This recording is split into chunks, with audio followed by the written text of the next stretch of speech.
வணக்கம். பெண்கள்லாம் வீட்ல மங்களகரமா இருக்கணும். வீடு எப்போதும் சந்தோஷமா இருக்கணும். மங்களம் நிறைந்ததா இருக்கணும் அப்படிங்கிறது தான் பெண்கள் எல்லாரோட ஆசையும்.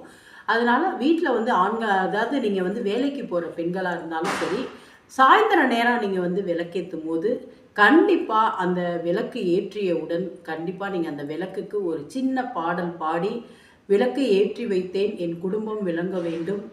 என் குல வாரிசு விளங்க வேண்டும். வீட்டில் மங்களம் நிறைய வேண்டும்." அப்படிங்கிற ஒரு மங்களமான வார்த்தைய சொல்லிட்டு விளக்கேத்துங்க. அதே மாதிரி நீங்க நைட்டு அந்த 1 மணி நேரம் கழிச்சு நீங்க விளக்க குளிர்விக்கும்போது, அதாவது அந்த விளக்க நம்ம அணைக்கணும் அப்படின்னு சொல்லக்கூடாது. குளிர்விக்கும்போது, "இன்று போய் நாளை வா" அப்படின்னு சொல்லிட்டு நம்ம அத சின்ன பழத்துண்டு அல்லது பூவு அது மாரி வச்சு அந்த விளக்க நம்ம குளிர்விக்கும்போது, நம்ம வீட்ல பல மங்களங்களுக்கு கண்டிப்பா நடக்கும். அதே நேரம் சாம்பிராணி போட